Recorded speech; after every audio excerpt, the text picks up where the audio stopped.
복된 소식 아름다운 소리 AM 1590kHz 시카고 기독교 방송입니다.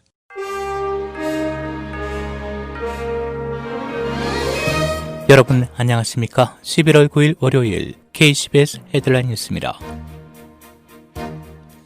미국 내 신종 코로나 바이러스 누적 확진자가 1000만 명을 넘어섰습니다.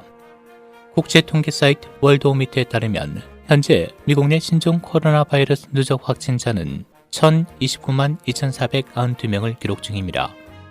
이는 전 세계 누적 확진자 5085만여 명의 5분의 1에 달하는 수치입니다. 특히 미 대선일인 지난 3일 이후 전후에 다시 폭증하고 있습니다. 1일 신규 확진자 수도 나흘째 10만 명 이상을 기록하며 신기록을 갈아치우고 있습니다. 누적 사망자는 24만 3771명을 기록 중입니다. 신종 코로나 바이러스 백신을 공동 개발 중인 미국 파이자와 독일 바이온테크는 오늘 코로나19 백신 효과를 분석한 결과 90% 이상의 효과가 입증됐다고 밝혔습니다. 언론 등에 따르면 양사는 한 가지 이상의 코로나19 증상이 나타나는 94명의 환자들을 대상으로 분석한 결과 90% 이상의 효과가 입증됐다고 밝혔습니다. 또 3상 임상시험 결과 심각한 안전 문제는 나타나지 않았다며 백신이 안전하다고 판단될 경우 보건당국에 이달 말 이전에 백신을 판매할 수 있도록 허가를 요청할 계획이라고 전했습니다. 2020 미 대선에서 조 바이든 민주당 후보의 당선이 확정된 가운데 트럼프 대통령의 불복 행보를 이어가고 있습니다. 트럼프 대통령은 어제 트윗을 통해 선거 사기 주장을 계속 고수하고 있습니다. 그의 측근들은 언론에 트럼프 대통령이 공식적으로 패배를 인정할 것으로 보이지 않는다며 임기 말 마지못해 백악관을 비울 가능성이 높다고 전했습니다. 앞서 공화당 소속인 조지 W. 부시 전 대통령은 어제 성명을 내고 바이든 당선인에게 축하 인사를 했다고 밝혔습니다. 다만 트럼프 대통령이 재검표와 개표 중단 소송 등 일련의 법적 조치를 취하고 있는 것에 대해선 그럴 권리가 있다면서 해결되지 않은 문제는 적절히 판결되어야 한다고 밝혔습니다. 한편 연방정부처가 선거 승자 발표를 계속 미루면서 당선인의 공식적인 임무 인수인계에 필요한 인적, 물적 자원이 지연되고 있습니다. 바이든 당선인은 이번 주 내로 정권 인수기관 검토팀을 출범시킬 것으로 보이는 가운데 오늘 신종 코로나 바이러스 대응 태스크포스 팀도 마련할 방침입니다. 조 바이든 대통령 당선인이 당선인 신분이 된 첫날 교회에서 예배를 드리는 것으로 하루를 시작했습니다. 같은 시간 트럼프 대통령은 이틀째 골프장을 찾았습니다. 언론에 따르면 바이든 후보는 주일인 어제 오전 10시 30분경 자택이 있는 델라웨어 웰밍턴의 세인 조셉 성당에서 딸 애슐리와 헌터와 함께 예배를 드렸습니다. 같은 시각 트럼프 대통령은 버지니아 트럼프 내셔널 골프클럽에서 이틀째 시간을 보낸 것으로 알려졌습니다. 트럼프 대통령은 여전히 우편 투표는 사기라는 주장을 거듭하며 재검표와 개표 중단 소송 등 일련의 법적 조치를 계속하고 있습니다.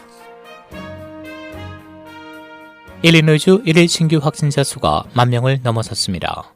보건당국자는 어제 하루 동안 19명의 새로운 코로나 바이러스 확진자가 발생했고 사망자 42명 추가돼 누적 확진자 수는 48만 7,987명, 누적 사망자 수는 1,538명, 1일 테스트 수는 9만 757명, 평균 확진율은 10.6%라고 발표했습니다. 또한 코로나 바이러스 입원 환자 수는 4,000명, 이 중 833명은 응급실에, 363명은 인공호흡기에 의존하고 있습니다.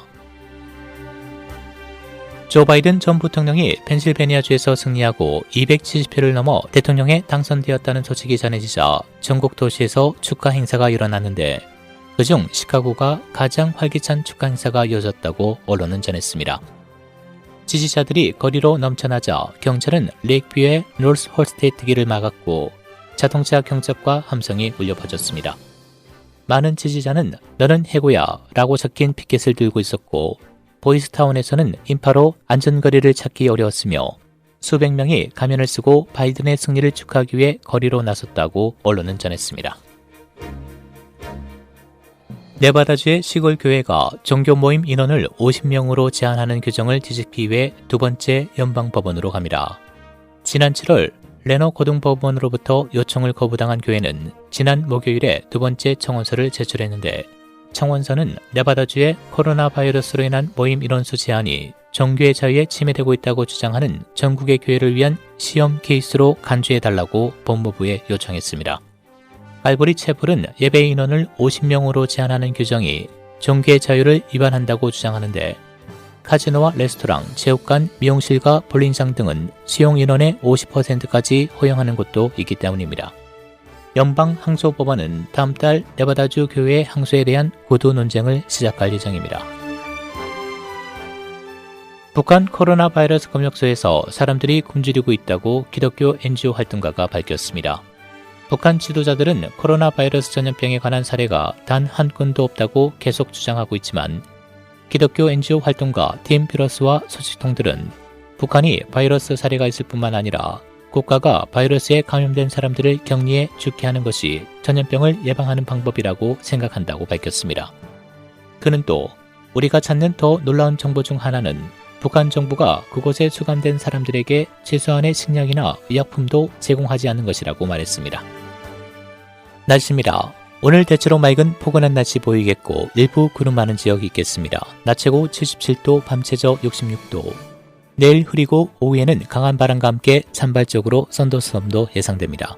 낮 최고 75도, 밤 최저 34도. 수요일 기온이 30-40도대로 대폭 내려간 맑은 쌀쌀한 날씨 보이겠습니다. 낮 최고 47도, 밤 최저 34도. 목요일 대체로 맑겠습니다. 낮 최고 56도, 밤 최저 33도입니다. 지금까지 진행의 박상준이었습니다.